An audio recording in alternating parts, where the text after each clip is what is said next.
So there is a new killer app for the Vision Pro, and funny enough, it's been there the whole time. In this video, I'm going to let you know what app it is and why it's what Vision Pro users have been waiting for this entire time. So in one of my last videos, I mentioned that one of the huge cons that the Vision Pro has, and this is also a con that tons of other reviewers have said, and it's actually a con that a lot of people have said is the reason they returned their Vision Pro. And that reason is that it's isolating and it's lonely in there. Well, now I can say that that is no longer the case thanks to spatial personas and the new Spatial FaceTime that was released a few days ago in version 1.1.1. I've spent a lot of time in the new Spatial Personas FaceTime, and in this video, I'm going to break down what impressed me and what still needs work. So let's jump right in. This intro intentionally left blank. Okay, so here they are in no particular order. Here's what impressed me with the new Spatial Personas and the new Spatial FaceTime. So number one is the accuracy of the space and size of the people that you're talking with. And what I mean by that is that when you see someone and they're standing there next to you, it actually takes into account their height and their size. So when I was sitting in the room with 2 or 3 other people, I noticed this guy over here was tall, this guy was shorter, this one was a little bit bigger, and also the accuracy of people standing around you. It genuinely feels like there's people sitting there next to you or standing there next to you, and this guy looks like he's probably like 6'2", and you can tell this person's a little bit shorter. And that was something that was very impressive because honestly, I hadn't really thought of it too much, but I was honestly expecting it to be just kind of like your typical, floating, FaceTime personas that we are used to seeing, where they're in the little cube and they're just kind of like this body that's floating there and they're all kind of the same size. That wasn't the case at all. Everything was accurate. It was spatially accurate. The people were tall, short, bigger, or smaller. And right away, I think that adds to the reality that there's someone there sitting or standing and interacting with you in a real space. And so the second thing that really impressed me, and it was actually something that, the people that I was interacting with, we actually talked about it. And that is the accuracy of the face, and in particular, the eye contact. When you're in a spatial FaceTime and you're looking at someone, their eyes make contact with your eyes, and it genuinely feels like you're talking to another human being standing right in front of you. There's no kind of weird face where the eyes seem like they're looking off in this direction or that direction, or it seems like someone's cross-eyed or anything like that.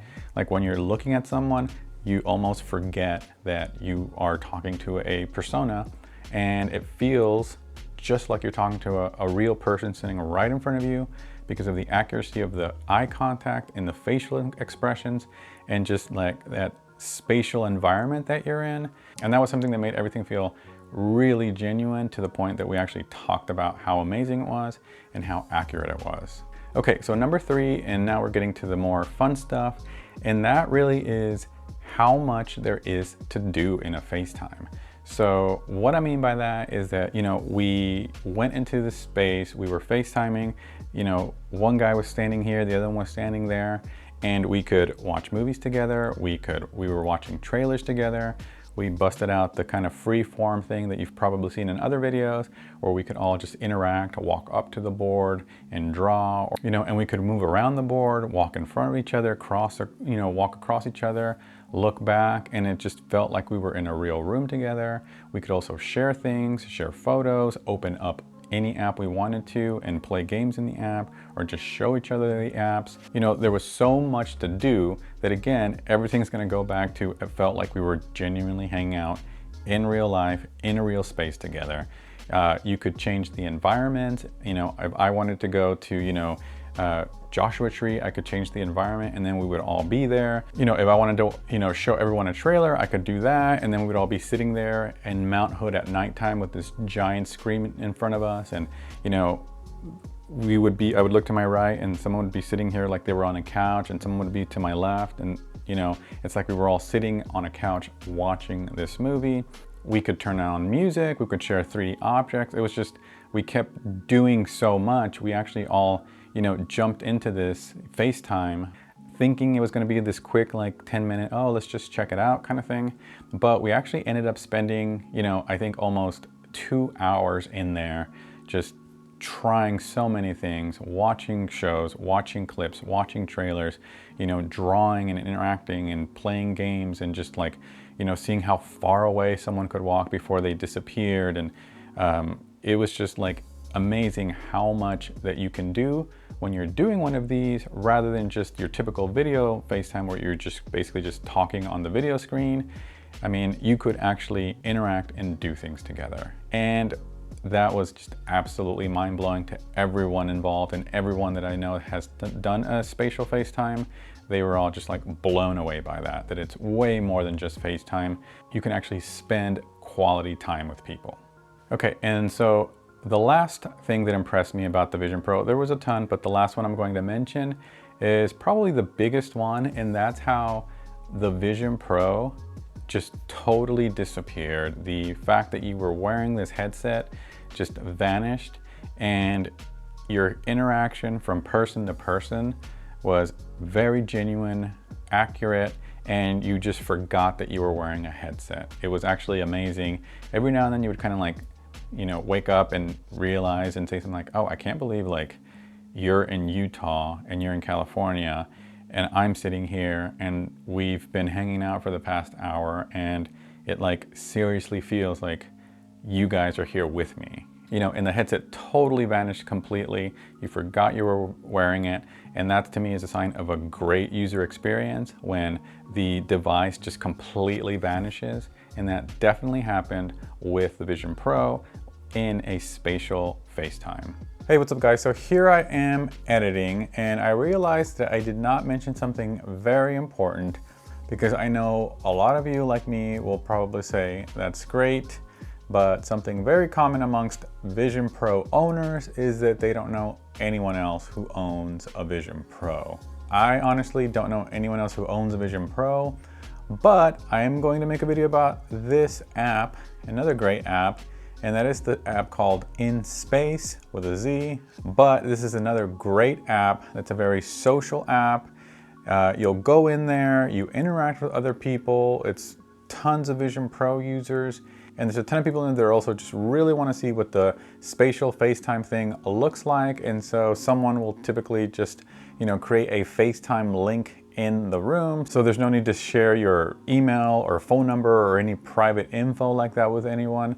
People jump in there. Sometimes it's, 2 or 3 other people. I think it can be as many as 5. So go to the App Store right now, download this app, In Space. It's another app that will just blow your mind, but I think it'll be very easy to go in there, meet cool like-minded people, and have a spatial FaceTime. That's how I had mine.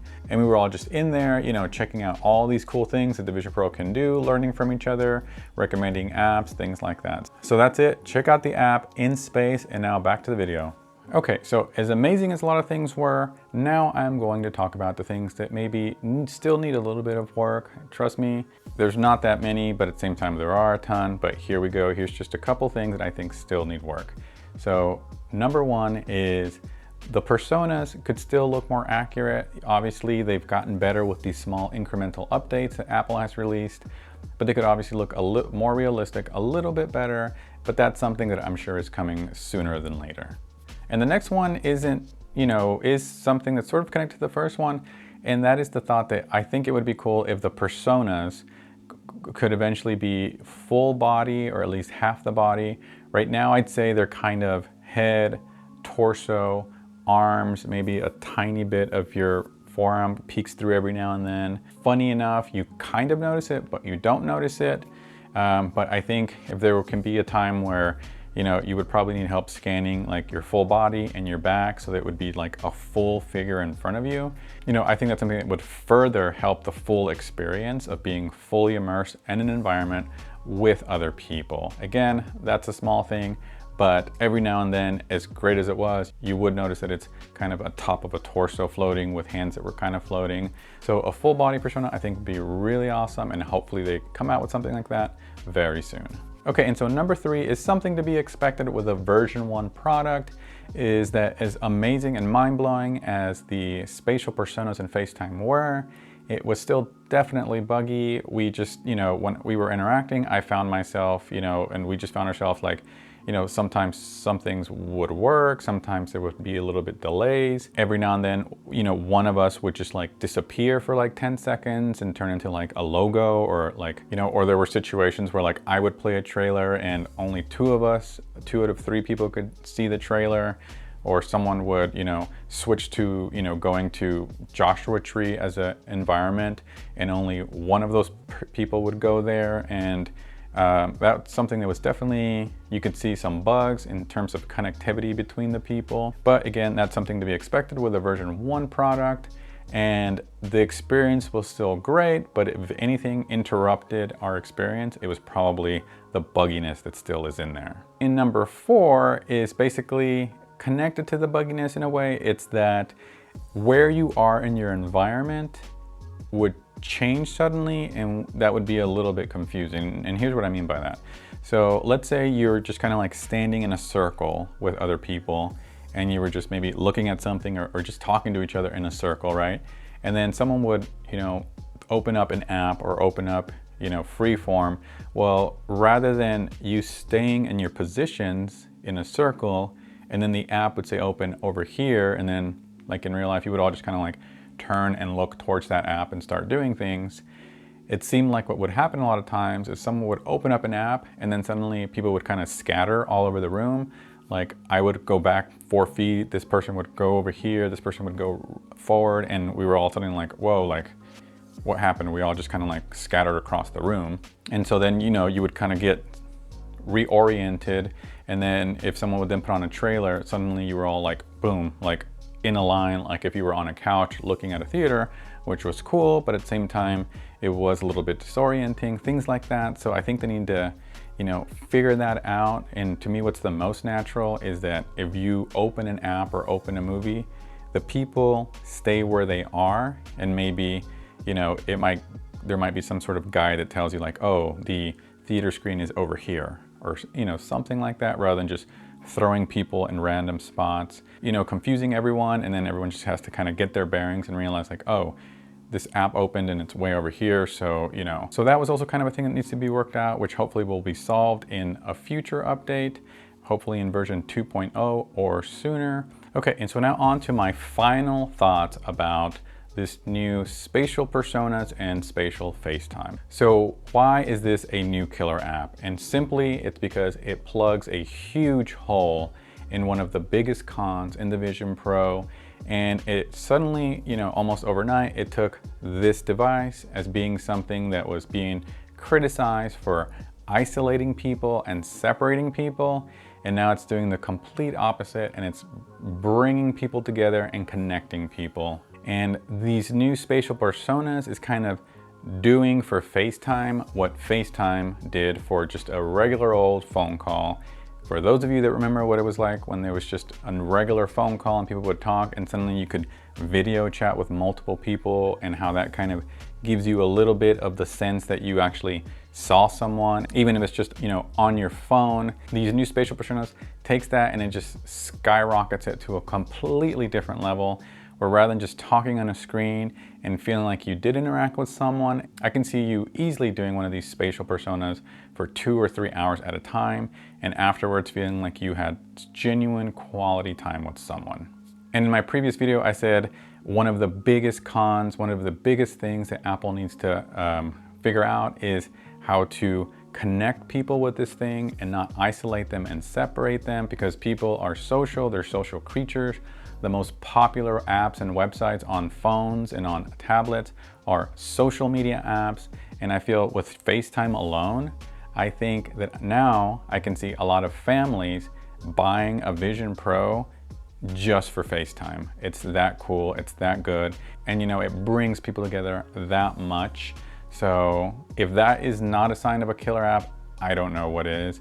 An app that is the app that people purchase the device just for that app, just to use that app. Okay, and thanks again for watching. This is a new channel, so like, subscribe, more videos coming, and I will see y'all later.